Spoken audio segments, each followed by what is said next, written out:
Hey, Gaming Geek here, just returned from Adepticon. This is a convention up in Schaumburg, Illinois at the Renaissance Hotel.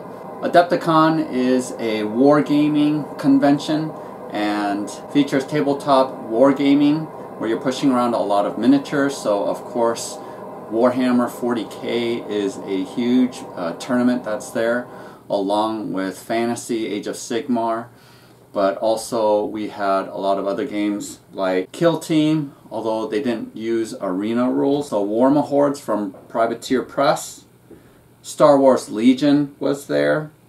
And of course Mantic with Dead Zone, as well as Vanguard. Being a wargaming convention, there were a lot of miniatures, and so there was awesome pro painters and painted miniatures all over the place. There weren't really any cosplayers. I saw only one cosplayer who was a Nurgle Space Marine.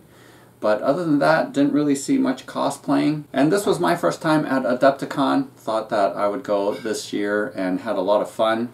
Went with a friend and was able to really check out a lot of war games. One of the games that I checked out was from a company called Parabellum. They make 32mm miniatures, and so they're slightly larger than the standard 28. And I received a sprue from them after doing a demo, and their miniatures look really awesome. The gameplay, nothing really stood out. It is a rank and file game. The miniatures are amazing, but I didn't really see anything that compelled me to purchase the game. Also tried out a game called Ethereum. This was unique, where you shift the battle board and it moves around. But again, wasn't super impressed with the gameplay enough to invest in it. And then also they had Fallout Wasteland Warfare there. They had a really cool scenario where it was like Fury Road, where the cars are chasing one another along a track. And so I hope that that is a future expansion that's going to come out for the game. I also tried out Song of Ice and Fire, which is the Game of Thrones rank and file game. After spending an hour and a half with a playthrough, I was not that impressed, honestly, and it felt a lot like, or very similar to, Rune Wars miniatures. And there were a number of mechanics that I actually preferred with Rune Wars over Song of Ice and Fire. Rune Wars miniatures, though, is losing support. Fantasy Flight decided to stop having organized play, and so I think that is a death knell for Rune Wars. But Song of Ice and Fire probably will continue, especially since they provided in the swag bag for those who were lucky enough to get them a whole starter box. I didn't get the swag bag, didn't sign up in time, and so they ran out, but at the end of the day I was glad that I didn't, because it's a lot more money to get that, and most of the contents that I saw on YouTube weren't items that I was particularly interested in. A couple other games that I played which were not necessarily in the category of war games or skirmishes. The first one was a game called Witchborn, and actually signed up for a 3-hour play session. I wasn't overly impressed with it, to be honest, and it might have been because the scenario was in a bar and it felt like the battle was tacked on to what should have been an RPG session, where Theater of the Mind might have been better. A fight broke out within the bar and it was tedious to resolve combat. Played a game called Smog Riders, which is these little chibi miniatures. They became so popular that fans asked for a game, and so they produced this game, which I was skeptical about, because whenever you tack on a game with miniatures that you're already producing, the gameplay isn't necessarily that great. But it was pretty enjoyable, and my friend who came with me, he ended up buying it. I don't think I would have bought it myself, but it was pretty fun. That I would get when they come out this summer or in the fall is Fantasy Flight's Star Wars Outer Rim. That was actually a pretty fun game where you're playing a smuggler or a bounty hunter. I played Boba Fett, and you go around the Outer Rim smuggling. It's a delivery game where you're getting jobs, where you're capturing bounties, and you're getting money. Reminded me a lot of other delivery games like Wasteland Express. But it was really fun, and the theme is really cool, and so when that comes out I'll probably get that game. So here are the things that I purchased or got. Like I said, I got a sprue from Parabellum with a Conquest game. That was for free.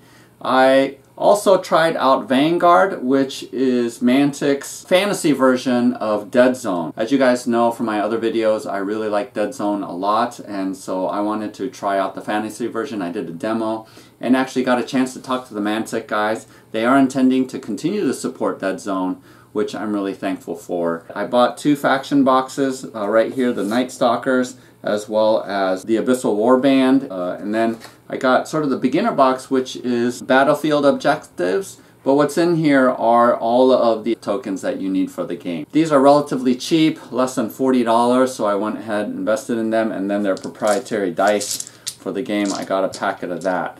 When I did buy this, they handed to me for free the Kings of War rulebook. I'm not necessarily interested in getting involved with Kings of War. I actually wish that they gave me the Vanguard rulebook that I'll need to purchase the PDF online because it's a lot cheaper. It was $40, and the PDF version is a little bit more than $20. But it's sort of nice that they threw that in there. Another game that I purchased is Barnacle Bay. I just demoed it and had a lot of fun. They have anthropomorphic animals as the heroes and as the bad guys. And I just felt like this was a simple dungeon crawl that my daughter would really enjoy. For doing the demo with Song of Ice and Fire, I got this promo figure, which I'm not 100% sure what I'm going to do with that. So another game that I was interested in checking out was Bushido. I'd seen a lot of great comments online saying that this game system is really, really good. And so I watched a couple playthroughs and I got the token set for the game, and they gave me a promotional miniature here.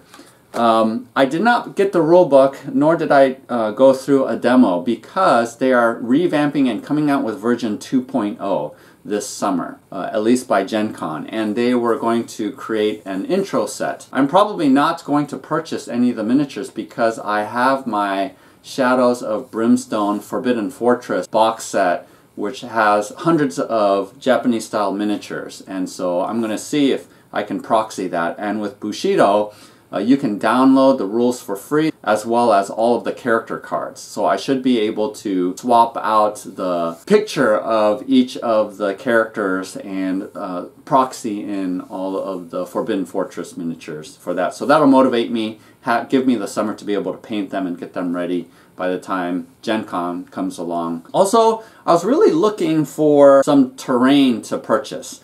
I was able to just buy these resin corners, and my intention is to use these to mark off the dimensions of my player mats when, since I have 4x4s and a couple of the games only use 3x3s or 2x2s, I can put these along the corner so I know what part of the mat that I am going to be playing on. And so I just bought these relatively cheap resin markers. And speaking of mats, I also got this mat from Table War, and I also purchased 2 other mats, and I'm going to make a video of that in the future. We're actually going to give away one of the mats. Todd, who works at Table War, was kind enough to give me a mat to be able to give away, and one of my lucky subscribers will be able to win that, but that will be a future video. This is the dimensions of Kill Team, and the reason why I bought it was not necessarily for Kill Team, but they're going to be coming out this summer with Warcry, which is a fantasy version of Kill Team.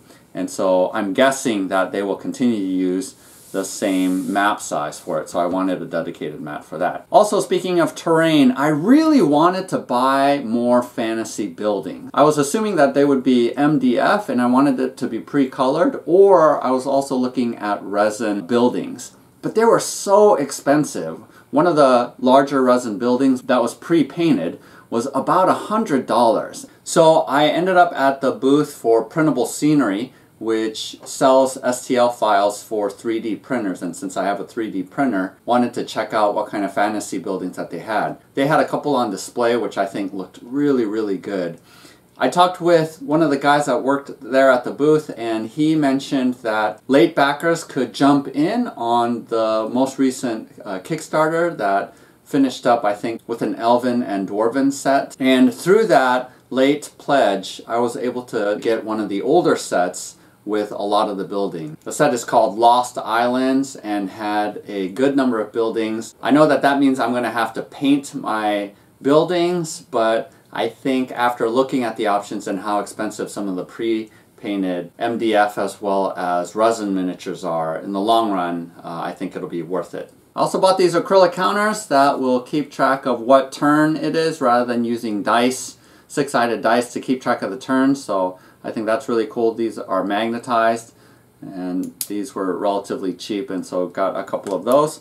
And then finally I went to one of their seminars, their hobby seminars. Badger had a beginner airbrush seminar, and I actually do own a Badger airbrush, but have never really used it. I tried using it and I found it to be cumbersome and much easier just to use a rattle can. But I do want to get into airbrushing and we'll try it out this summer, and found the seminar to be really helpful. So overall, I really had a fun time. My friend and I were able to demo a lot of games, and he wants to come over and check out both Kill Team and Dead Zone. Also check out Vanguard, and hopefully we'll get into that so that I have someone to play that game with.